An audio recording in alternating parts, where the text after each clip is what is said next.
asked that, and he gave us the story that at the time in 2006, 7, and 8, about what they knew, who they knew had this information. But simply to release information that is not vetted, that may not be true, is a disservice. Also, there is nothing in here to stop the disclosure of files of videos that may include young women, and we would be reopening just a new part of this, all for the sake of politics, not for the sake of transparency. How are you going to vote, Congressman, when you go in there? Every single person is going to vote yes. None of us want to be seen or chastised that we weren't for this. We were for official law enforcement files that we could then judge what was officially done. We are not for going through this and saying, oh, look, one person's name is on here and been taken out of context. And this is the danger which is where we are. And I will tell you, I place a good bit of responsibility on our team that did not come up with the right language that today they're insisting on. So you're talking about protecting names, possibly things tied to law enforcement. That's understandable. You're saying you're not necessarily looking for a client list of any type, but are you curious? Do you want to know? Do other Republicans want to know if there are more damning details about the President of the United States that exist in these files? Is that of interest to you and other lawmakers? Sure, it would be. But you also have not heard from Ms. Maxwell when she, as part of this, said, I don't even recall Donald Trump ever being around. And so where is that information? This came from the Epstein files. I'm simply saying that we need to deal with what I consider to be vetted questions answered to where we can tell the story. I promised you some time ago that I would be able to answer the question, what happened in 2004? What happened in 2005? Who was paying for this? How did this occur? Why was it delayed? Why was this prosecuted in Florida? We now know why it was prosecuted by Florida as opposed to a federal grand jury. We now know some of these answers. My point is that the tightness of this that would need the scrutiny of members of Congress to shield people who were not involved, who were not just part of a report, and that will not happen now, presumptively. So we're going to ask the Senate to do what we should have done. Well, Trump recently directed the DOJ, as you know, to begin investigations into high-profile Democrats like Bill Clinton and others for their ties to Epstein. In July, his Justice Department said that there was nothing to suggest further people being charged. What changed other than the public pressure on Trump?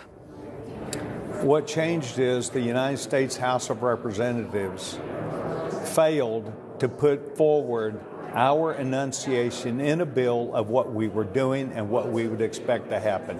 Everything here is, as you know, there is an equal challenge on either side, and for every side there's an equal and opposite reaction.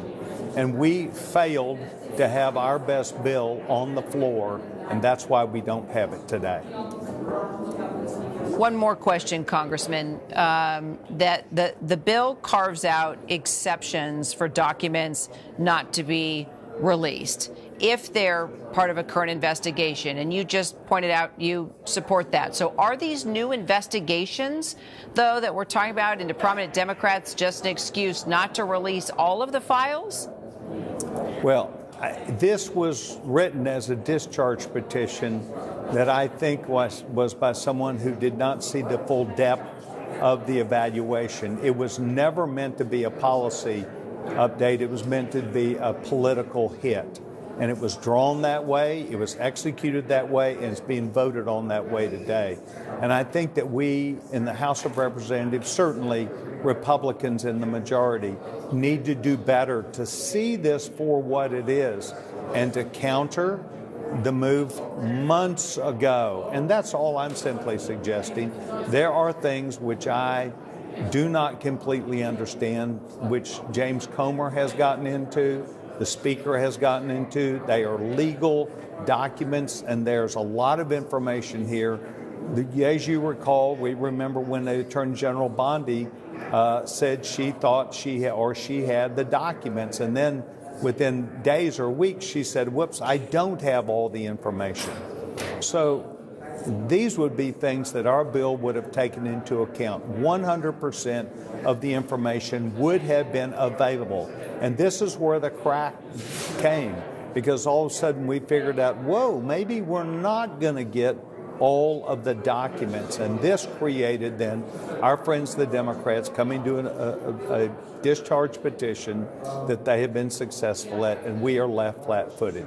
It does not mean that they're right and we're wrong, and it certainly doesn't mean anything, because we're all going to vote the same way. But I would caution us and the people listening to know this is going to be further debate that needs to be handled in a more professional way on a bipartisan basis, which I hope it will be in the Senate. Congressman Pete Sessions, appreciate your time. I know you're heading in there to vote. Thank you. Thank you.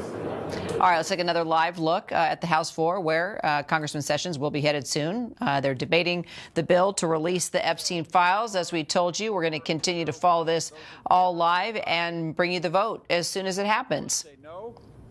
Let's bring in our chief White House correspondent, Mary Bruce, senior political correspondent Rachel Scott, Washington managing editor Catherine Falders, and legal contributor James Sample. Mary, let's start with you. You asked the president straight up in the Oval, not just a handful of minutes ago, about releasing the Epstein files today.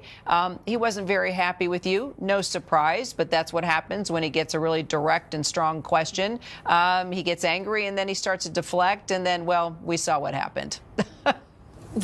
Yeah, Kira, he certainly wasn't happy with the question, and I just asked him point blank, why does he feel he needs to wait for Congress? Why not just go ahead and release the Epstein files now? Because, of course, the president has said that if this does make its way through not only the House but the Senate and makes its way to his desk, that he would sign the bill to release the files. But, of course, he could release them right now if he wanted to. All he has to do is, pick up the phone and call the Justice Department and say, make this all public. But when I asked that question to the president, he deflected, pointing back to Democrats, insisting that this is, once again, saying that this is, quote, all a hoax, and that questions really should be asked of Democrats, going back to mentioning, Bill Clinton, former Treasury Secretary Larry Summers, others who we know have been mentioned in that trove of 20,000 plus documents that were released from the Epstein estate by the House Oversight Committee last week. And, of course, President Trump has also, asked his Justice Department to investigate the Democrats as well, but he still hasn't answered, despite all of the questions about this, despite the many weeks of back and forth, and the fact that this White House still simply cannot shake this story and these questions. The president still has not simply answered why he won't just release the files, which, of course, is something he has long promised to do. Now, the president has had that change in tune, saying that he supports Republicans today in the House who are backing this, but that only came after it became glaringly obvious to the president and this White House that he was going to see dozens of members of his own party publicly breaking with him on this issue, Kira. And Rachel, you spoke with Republican Congresswoman Marjorie Taylor Greene, who's now feuding with President Trump over his handling of the Epstein files. We've seen her there front and center next to all the survivors in their press conference today. What did she tell you? As, by the way, the vote is now started, so we're following the vote in real time now. Yeah, the vote has officially started here in the House, and we're already seeing lawmakers head right in to cast their vote. The Speaker of the House, Mike Johnson, expecting a large number of Republicans to support this now, including the Speaker himself. You mentioned it. I talked to Congresswoman Marjorie Taylor Greene earlier today. Kira, look, this was very striking. I mean, this is someone who has been a staunch supporter, an ally of President Trump for not only months, but for years. Even when others were not standing behind the president, Marjorie Taylor Greene was. Now she has been called a traitor by the president because of her support for this Epstein bill. And so I asked her just flat out if she trusts the president's word that he will sign this bill when it crosses his desk, as the president said that he would. And take a listen to what she told me. I only take people's actions seriously, no longer words. The only thing that will speak to the powerful, courageous women behind me is when action is actually taken to release these files, and the American people won't tolerate any other. Yeah, so some pretty strong language there from the Congresswoman, and it is notable to hear her say that she does not take his words as is. She wants to see action on this. And there are some, including Congressman Thomas Massie, who is co-sponsoring this bill, that are raising some doubts about whether or not the full Epstein files are going to be released. Marjorie Taylor Greene said the Justice Department and the president could go forward and do this right now. They could fully release these files. She even raised some questions herself about whether or not it will happen. And the president now saying that he's launching these ongoing investigations into Democrats.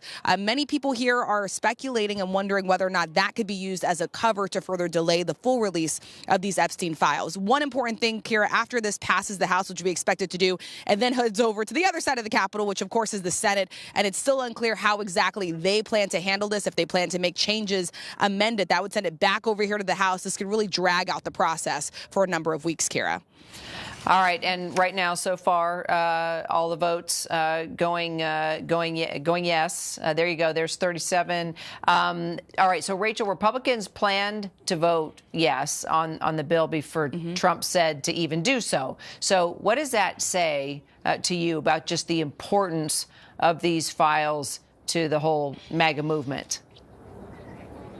Well, this was at the heart of President Trump's campaign. I mean, I was out there covering the president's campaign for months. He talked about transparency, not only when it comes to the Epstein files, he also called for the full release of the Martin Luther King Jr. files, the JFK files as well. We've already seen the president and the administration move in the direction of releasing those. And that is why the president is getting so many questions, including from our own Mary Bruce today, about why he just wouldn't take this step. He doesn't even need this vote here in Congress. Just move forward and release these files himself. And so now the president reversing course after months of really trying to block this vote today from happening. The president now coming around, and it seems like he just saw the political reality that a growing number of Republicans were going to support this anyway. The president wanting to be on the same side of his party, but this has caused quite a rift within the Republican Party, and one that the president, quite frankly, doesn't want to be focused on right now. He wants to be focused on the issues, not so much the controversy that is surrounding Jeffrey Epstein, Kira.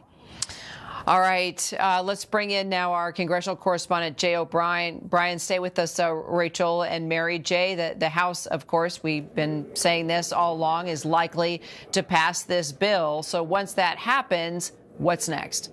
It goes over to the Senate, as Rachel just said, and we already got a sense from Speaker Johnson of what House Republican leaders are asking here. They want changes to be made to this legislation in the Senate. And I can tell you, Kira, that is exceedingly rare. Usually, House leaders say that they're sending legislation over to the Senate, and they don't want the Senate to touch it. They just want the Senate to pass it. Now what you're hearing out of leaders in the House, Republicans here, is that they're sending legislation over to the Senate, but they want the Senate to rewrite this legislation.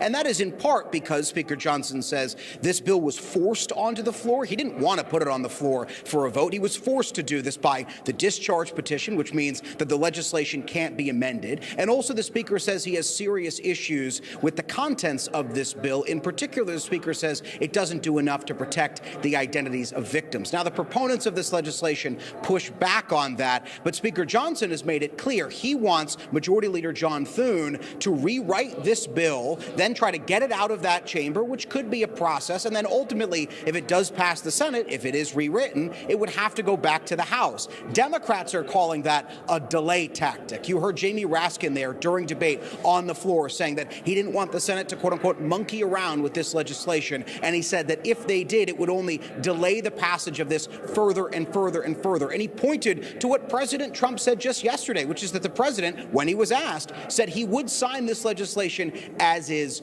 right now. All of that to say it's likely going to face some serious headwinds in the Senate. But there is one thing to keep an eye on, Kira, as this vote tally goes in, and we don't see, I don't have my glasses on, but oh yeah, we don't see any nay votes right now, that if this has broad bipartisan support, and if it is in fact unanimous, that does increase the pressure here on John Thune, the top Republican in the Senate, to do something with this legislation, because he hasn't indicated one way or the other if he would even bring this up for a vote in his chamber.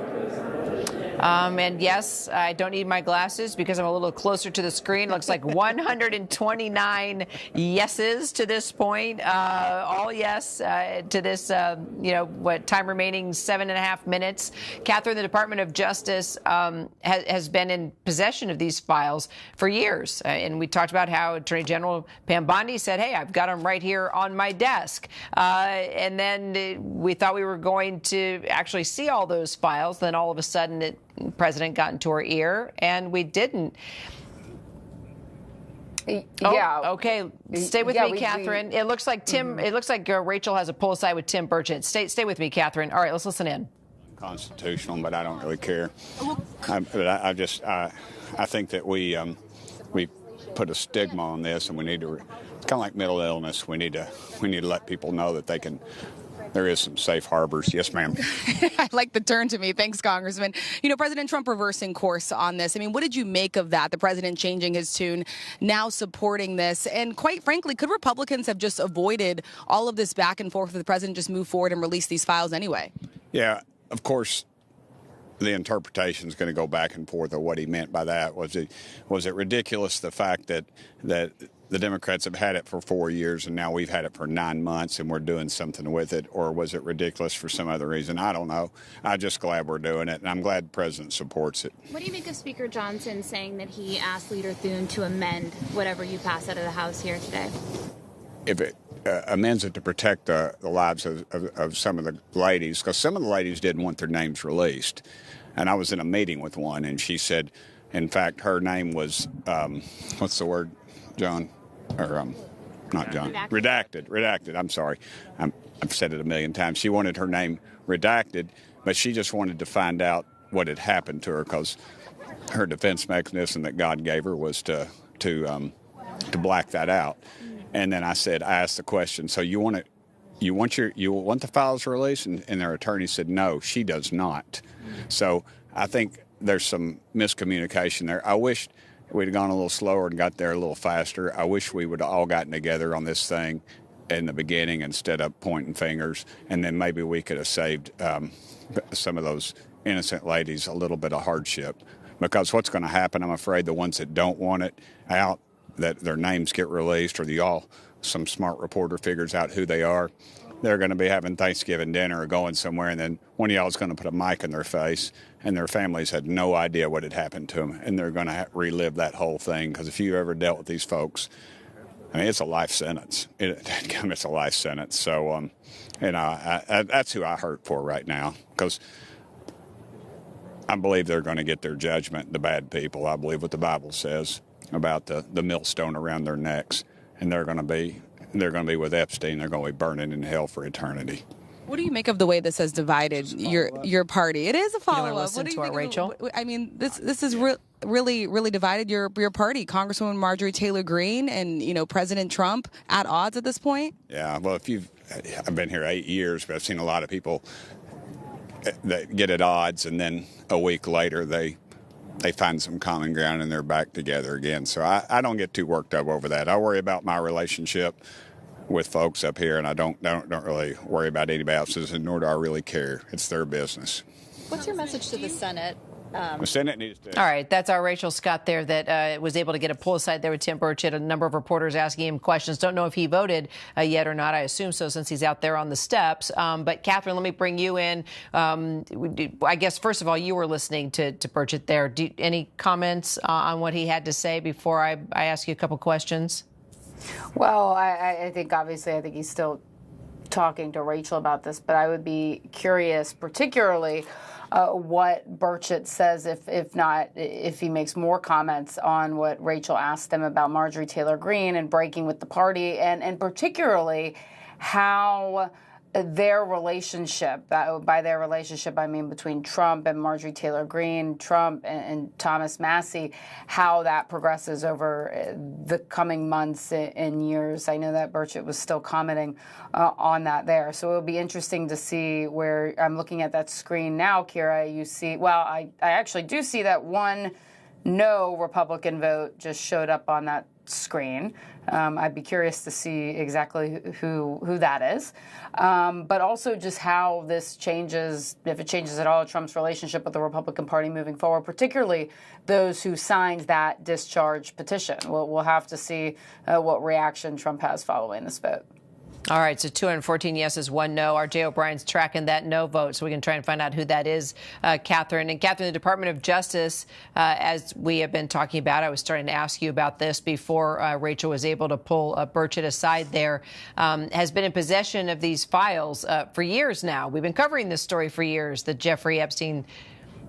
Okay, all right. I promise you're going to get to answer this at some point. But Jay O'Brien has found out who the one and only no vote is so far. Jay, what do you know? Yeah, the one so far, Kira, is Ronnie Jackson, Republican congressman of Texas. He is currently that lone no vote there on the floor. We hadn't caught up with the congressman going in, but what we have heard from GOP leaders is that they have been in opposition generally to the text of this bill because they have said it doesn't do enough to protect the identities of victims. They have said it sets a poor precedent going forward for those who wanted to come forward for future federal investigations, that their identities might be released within a cache of documents.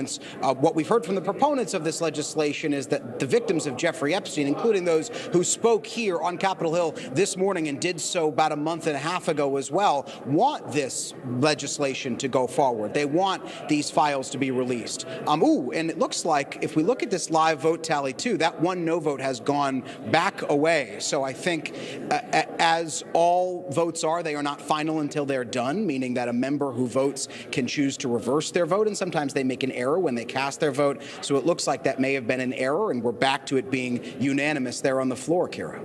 Yeah, was it an error, or did Ronnie Jackson decide did he change his mind? Could it be either option?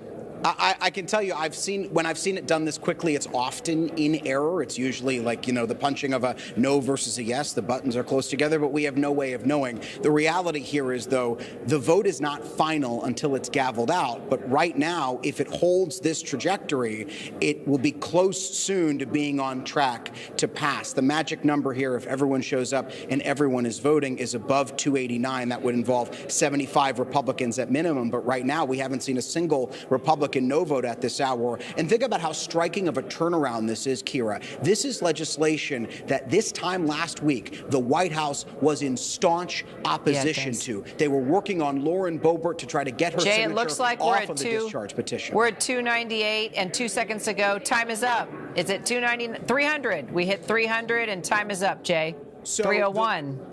So the strange business of the House is that even though the clock ticks down to 0, the vote isn't final until they gavel it out, and these votes always run over time. But we are on track to pass. If nobody changes their votes, and that would be incredibly unlikely given the high numbers at this hour, this legislation is on track to pass. Doesn't pass till they gavel it out, but it is on track to pass. And again, Kira, that is striking given that this time last week, Speaker Johnson was actively against this, the White House was actively whipping against this, and now even the Speaker and House Republican leaders have voted for this, despite saying they have problems with the bill. And Catherine, I'll get you to finish your thought there. We went to 3 different times. And then, Mary, I want to bring you in. And, of course, James Sample, I want to bring you into the conversation as well. But with regard to the files, it looks like we're on track. We've passed to it. We're at 330 yeses now, Catherine. So I guess when we think about what's exactly inside of these files, and I don't know how much you heard of my interview with Congressman Pete Sessions, Republican of Texas, talking about what we will actually see, what they want to see, and what will be redacted, what will be protected. I mean, what do we actually know with regard to what could be, I guess, news to all of us if we indeed are able to see these files? Well, what we do know is that the Department of Justice and the FBI, as the administration will remind you of constantly, is that they have turned over tens of thousands of pages to the House Oversight Committee of the documents that are in their possession. But what's not as known is that those documents are only a fraction, literally a fraction, of what the Department of Justice has in their possession and very well could release. So obviously there's lots of questions about what exactly they have in their possession. You know that there was that reporting a couple months back about the fact that Attorney General Pam Bondi briefed Trump in May on the fact that his name was included in these files that the Department of Justice has. Now, of course, Trump has denied any wrongdoing. The fact that his name is in those files doesn't mean that there is any criminal wrongdoing, but they thought it serious enough to bring it to his attention. And it was, of course, after that briefing that they released that letter a couple months later saying they weren't going to release any more information. And here we are with Trump now reversing course and saying he's okay with the House voting on all of this. But I think Mary's question to Trump in the Oval Office was the million-dollar question here. They can very easily release all of this information now. It does not require any congressional procedure for these documents to see the light of day. Why aren't they doing that? That's a question Trump did not answer. Got it. All right. Something we can answer. We'll take it to our Rachel Scott because she just pulled Ronnie Jackson, Republican in Texas, aside when his name popped up as a no. Rachel, he just told you that was a mistake? Yeah, and I'm laughing a little bit here because we just saw him come down the steps to take some pictures with, I think, with one of his staff members. And we said, Congressman, hey, we saw that you voted no. Did you change your vote? And he goes, it was a total mistake. It was a complete accident. I accidentally voted no. And then everybody around me was like, you voted no. Why are you voting no? And he's I didn't mean to vote no. So he changed his vote. He is, in fact, supporting this bill and this legislation. As Jay said, nothing's final until the gavel comes down. Members are able to change their votes. And oftentimes when they do so very quickly, it is because they realize they either made a mistake or maybe it was calculated wrong. So this one at this point was just simply a mistake. Jackson is in favor of this bill. And I got to tell you, Kira, this is getting quite the significant bipartisan support that we did expect here, and a number of Republicans all standing behind this measure. There we go. All right. We cleared that up. And Jay O'Brien, you were able to just catch up with Steve Scalise. What did he tell you? I spoke with Steve Scalise, the #2 Republican in the House, on his way to the floor just minutes ago, and I asked him what he makes of the unanimity in this vote. Republicans, so far, no votes amongst the House Republican Conference. And he said it's a sign that they, quote, want transparency. But the reality here is, Kira, House Republican leaders tried to prevent this vote for weeks and months. Speaker Mike Johnson did virtually everything he could to try to stiff-arm this vote from coming to a reality on the House floor. Think about those 50 days that Representative-elect Adelita Grijalva of Arizona waited to be sworn in. She was ultimately that last needed signature on the discharge petition that forced this vote, and she was prevented from taking her seat, she says, because Johnson did not want her to be that final signature on this discharge petition. Think about something that I and Rachel and Mary and others have remarked on over the course of this coverage. The White House working on Lauren Boebert late last week in the Situation Room, a room where you conspicuously cannot bring your phone into, trying to get her to take her signature off of the discharge petition that forced this vote to happen. Only over the weekend did the president do that 180 and give House Republicans the green light to vote for this. But he did that right as we saw dozens and dozens of Republicans saying that regardless of what the president wanted them to do, they were inclined to vote for this. So this is a stark change from where we were at this point last week. Every single House Republican voting for this legislation. And again, House Republican leaders like Steve Scalise saying that this legislation and the yay votes from Republicans are a sign that Republicans want transparency, despite leadership here in the House doing everything they could to prevent this vote from taking place. All right. And now we have 413 members of Congress voting yes, Jay. James Sample, even if the House and the Senate do vote to release these files, it doesn't guarantee the full release will happen, right? Is there any legal way to make sure that it happens? The legal way to make sure that it happens, Kira, would be for Donald Trump to tell Pam Bondi to release the files and for them to simply release the files. I mean, in many respects, this vote is momentous. It's historic. And a pending vote, if there ever is a vote in the Senate, and I suspect we're going to see some real parliamentary procedures to try and put sand in the gears to prevent up or down votes in the Senate, particularly using, and you heard Speaker Johnson, and you heard in your conversation with Representative Jeff Sessions there, Pete Sessions there, that there is going to be an effort to change the legislation. There's going to be an effort to try and slow this down. I think that what we're seeing is that the arena for this battle is shifting from the House to the Senate. It's also shifting to the Southern District of New York and federal prosecutors who may be able to create a case so as to create a predicate for there not to be a basis to release the files, because then the argument becomes you can't release the files because of doing so would jeopardize a pending investigation. I think that this is the early innings, and I think that this vote, as Jay's report just emphasized, if you think about it, 6 days ago, Lauren Boebert was brought into the Situation Room where Pam Bondi and Kash Patel were both there trying to persuade her to withdraw her vote because they couldn't get 218 votes to oppose the discharge petition that gave rise to this vote. This vote doesn't happen if there weren't 218 votes to make this vote happen. And now all of a sudden what you see is the most airbrushed 424 votes you could ever imagine, because almost every single party almost every single member of Congress who voted against the discharge petition is now voting for this. That is a contradiction in terms. It is safety in numbers. It is not leadership. Well, Mary Bruce, all of this puts Republicans in a tricky position, as you have said. They're loyal to the president, but this is the first major break that we are actually seeing in the ranks.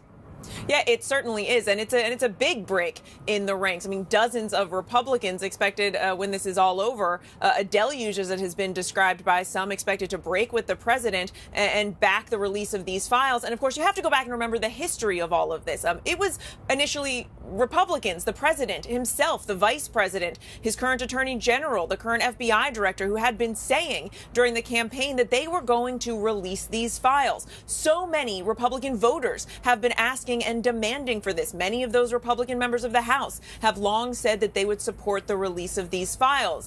And then the president over the summer essentially saying, no, that's not going to happen, that they had released publicly everything that they felt they had to release. The attorney general saying they didn't feel there was any need to release anything additional, essentially arguing that there was no there in the remaining FBI files. But that goes against what the president had promised he was going to do. And many Republican lawmakers are certainly well aware that their voters want to see this. So yes, it puts them in this tricky spot where they are loyal to the president, but also, of course, loyal to their voters and their constituents, and felt that they simply had no choice but to see this through. The president, again, for whatever reason, and that is the big remaining X factor, doesn't want these full files to be released. If he did, as we've been saying, he could do it right now, literally right this moment. He could call up the DOJ and say, release these files. While he has said that he would sign this bill if it does make its way to his desk, that obviously is a huge if, and there's a long road ahead for this legislation. But it is a remarkable moment, not just in the long saga of the Epstein files, but when it comes to the president's relationship with his Republican base, with Republican lawmakers, and a big moment in the MAGA movement as well. Mary, thank you. And Jay O'Brien, it looks like we do have one nay. It's a Republican. What do we know?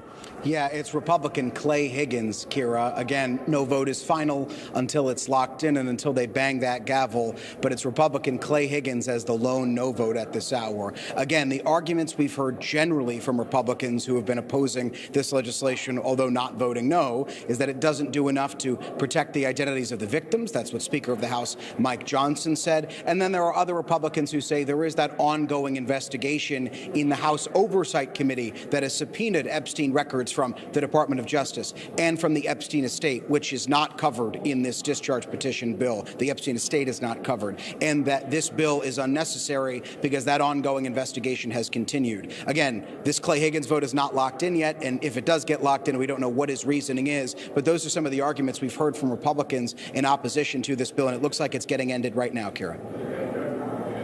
Nays are 1, 2/3 being in the affirmative. The rules are suspended. The bill is passed, and without objection, the motion to reconsider is laid on the table. Jay. And there it is.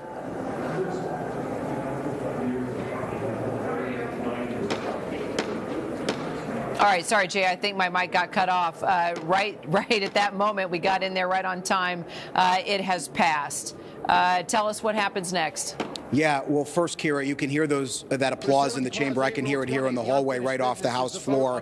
You saw some of those members look into the gallery there as they were applauding. We know that a number of Epstein survivors were sitting there in the gallery for the duration of the vote, watching this tally come in, something that they had fought for literal years, and then ramped up the pressure in the last few months here on Capitol Hill, coming to the Hill, tearfully recounting their experiences with Jeffrey Epstein, saying how old they were when they met him for the first time. One woman was 14 years old when she said she first encountered Jeffrey Epstein. And so those experiences, ramping up the pressure on lawmakers. They had a press conference more than a month ago, then another this morning. What happens next for this legislation is it now goes over to the Senate, where House Republican leaders have made it clear they want the Senate to rewrite this and add in what they say would be stricter protections for the identities of victims, as well as the identities of any confidential informants and things of that nature. It's unclear exactly what the Senate is going to do here. John Thune, the top Republican in that chamber, has really not given an indication one way or the other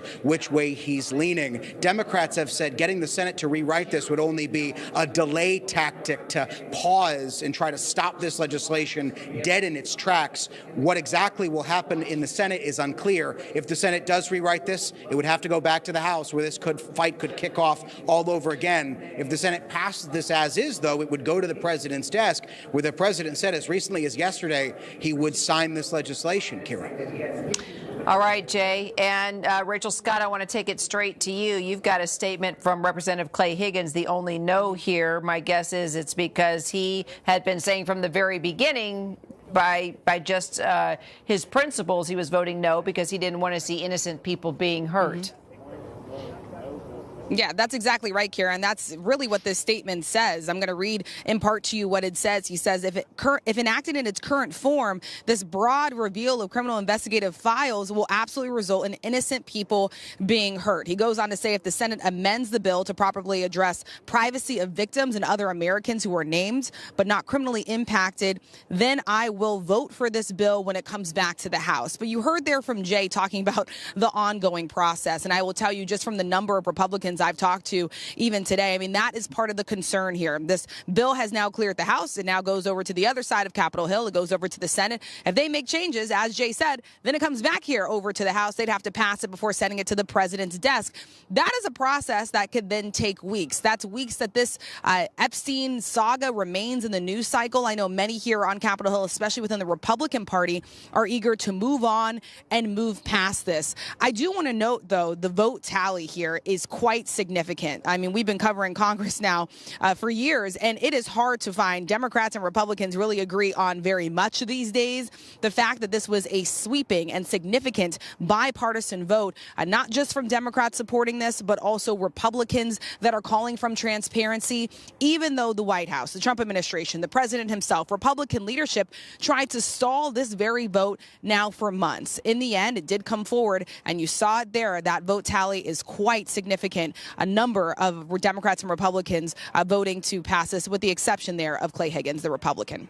Yeah, great point to make, Rachel. Mary Bruce, I'll take that to you. I mean, it's true. The White House went to great lengths for months and months and months to prevent this from happening. Big, hard no. And then all of a sudden the president says, I've got nothing to hide.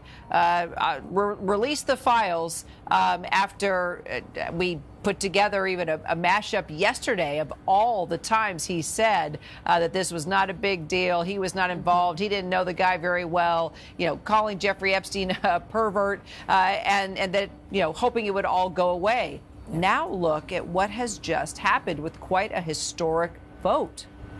Yeah, and it has been the president, as you said, going to quite great lengths to try and prevent this very thing from happening. Now, it is important to remind that The president and the White House insist there is no evidence of any wrongdoing. They are quick to note that Virginia Giuffre, one of Epstein's victims, had, of course, said that she never saw anything inappropriate involving President Trump at the time. But yet the president still has not explained why he hasn't released these files as he promised to. And it was just last week that the White House summoned Republican Congresswoman Lauren Boebert here to the White House, to the Situation Room, where the Attorney General and the FBI director personally tried to pressure her not to sign the petition to move ahead with this vote to release the files. Of course, it didn't work, and that is how we end up where we are now today. And then, of course, the president, just as he is saying that he wants to move past this, he doesn't want this to soak up any oxygen. He is clearly incredibly frustrated at all of the attention that this is garnering. But yet at the same time, he then goes ahead and tries to shift the focus to Democrats,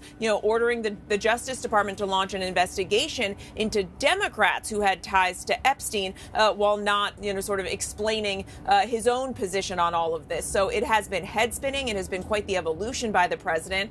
He then, of course, did come around and say he would support Republicans who want to back this bill, but only after it became glaringly obvious that he was going to lose this fight and that there was going to be enough bipartisan support to pass this bill, as we have now seen. Yes, indeed. And James Sample, now that this has passed, and if indeed, these documents are released, clearly there's going to be redactions, right? So if so, are we thinking, how do you think that's going to be figured out? What type of redactions do you think we'll see? Kara, I think there'll be some sort of a filter team. I mean, to the extent that these materials have already, the nature of the Epstein files is that the FBI and the intelligence community, investigators, prosecutors have looked at these files, and they are in a position, they should be in a position to where they can do those redactions relatively quickly, in part because most of them should already be redacted. That being said, there's no doubt that those who are voting for the release, but who are nonetheless, at the same time they are voting for the release, actually hoping to prevent the actual release from occurring, will find ways to make credible arguments and non-credible arguments alike. It is fascinating to listen to Speaker Johnson speak on the floor and say that he is trying to protect the victims here because it is actually the victims who have pushed for this day to come. There are certainly victims who want to have their names redacted, and those are concerns that absolutely would be taken seriously, that no one, I think, in their right mind would oppose at all. No one would oppose that kind of a redaction. But to have transparency here, once you start hearing the sort of broadening out of that phrasing to, well, innocent people could be impacted, that's not a reference to the victims. That's a reference to the fact that people who could not necessarily be convicted will nonetheless appear in these files. If you go down the road of every single person for whom there would be insufficient evidence to get a criminal conviction, and you redact all of those names, then these files are going to become essentially a black box. You're not actually going to get the content that the victims deserve, that the public deserves. So this is an important step today, but it is just a step. And I think that there are a number of ways. The Senate is a possible place where there can be sand in the gears. The pending investigations that were referred via the new referral process, where the president posts on social media and the Attorney General 217 minutes later says, yes, sir, and immediately refers a matter to the Southern District of New York. That's another way to prevent the files from actually being released. Today is a victory for the victims, without a doubt, but they are a long way from seeing these files get actually released. All right, let's try and put a timeline on it with our Rachel Scott. You heard what James Sample just said from how quickly this could all move forward. He described the sand in the gears and what kind of, moments of, I guess, how things could stall in various places. What do you think? How do you see this playing out, Rachel?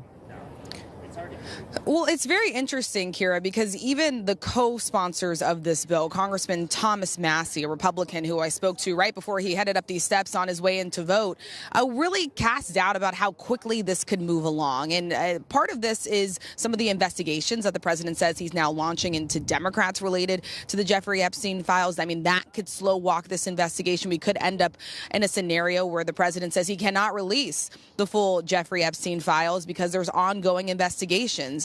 Massey sort of raised that point, saying that could be a smokescreen even for this whole saga as it continues. Also, just the fact that this bill now clears the House, it goes over to the Senate, and you heard Republicans, including the Speaker of the House, Mike Johnson, today, who gave this press conference, and he had a long list of things that he thought should be changed in this bill. And even as he attacked the bill, he ultimately ended up still supporting the bill, but he said that he spoke to the Senate Majority Leader, John Thune, over in the Senate, and they had a discussion about some of the changes that Republicans here in the House want to see. Now, it's going to be up to Thune about whether or not the Senate now makes those changes, amends this bill to send it back here to the House. That whole process could take several weeks, if not longer, and then it heads to the president's desk for his signature. Now, the president has said that he would sign it, but again, I asked Congresswoman Marjorie Taylor Greene today if she takes the president at his word when he says that. And this is someone who has stood by the president for years, through all of the ups and downs that President Donald Trump has had. And she didn't outright say yes. She says it's all about actions. She takes actions right now, not words necessarily. But she is pushing not only the president to move forward, but also the Senate to move forward very quickly. So for everyone out there that is watching this and wondering when they're exactly going to see the full release of the Jeffrey Epstein files, the bottom line, that is still a major question mark right now. There is no doubt what the House did today is very significant, especially the fact that you saw Democrats and Republicans come together overwhelmingly to pass this legislation. It was not even close. You just had one lone Republican voting against this. I mean, that is something that, quite frankly, we just do not see very often here on Capitol Hill. But to be clear, this still has a very long way to go. And even Republicans here on Capitol Hill, Kira, they do acknowledge that, again, the president has in his authority to release these files on his own. And that was a question I asked the Speaker of the House earlier today. The president campaigned on this idea of transparency. It's the reason why he released the MLK files. It's the reason why he released the JFK files. And so he could move forward and do the same thing with the Epstein files. We have not seen him do that just yet, only making that promise that he would sign this bill if it actually reaches his desk, Kira. As we like to say, stay tuned. There is much more to the story. Mary, Rachel, Jay, Catherine, James, thank you all so much. We will be right back with more news, so don't go far. Now you can listen to a podcast version of World News Tonight, available free wherever you listen. Tonight, it's a side of country music you haven't seen. Come along with me. I'm about to take you backstage Nashville where you've never gone before. Get ready to get up close with country's biggest stars. Center stage, countdown to the CMA Awards. Tonight on ABC. 30 years ago, Jeff Bezos, complete nerd. Bezos now ripped to shreds on his super yacht in the Mediterranean, and the boxes keep coming.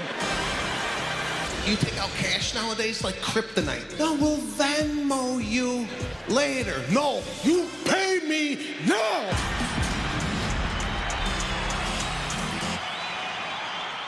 ABC's David Muir, the most watched newscast in America. More Americans watch World News Tonight with David Muir than any other newscast. You're watching America's #1 streaming news, ABC News Live. Breaking news, exclusives, live reporting across the globe. Keep streaming with ABC News Live. It's your lunch break, and that means it's time to shop.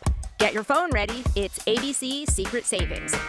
And we are serving up savings on your lunch break today. Deep discounts you'll find here on ABC News Live, and that's the only place you're going to find it. So let's get to it. Style meets comfort with these knits. Elevate your cozy days with Cozy Earth. This is an oversized cardigan, which we love this time of year and all year round. It's made from 100% cashmere. Oversized fit for all season layering, and then the wool and cashmere blend sweater dress is comfortable with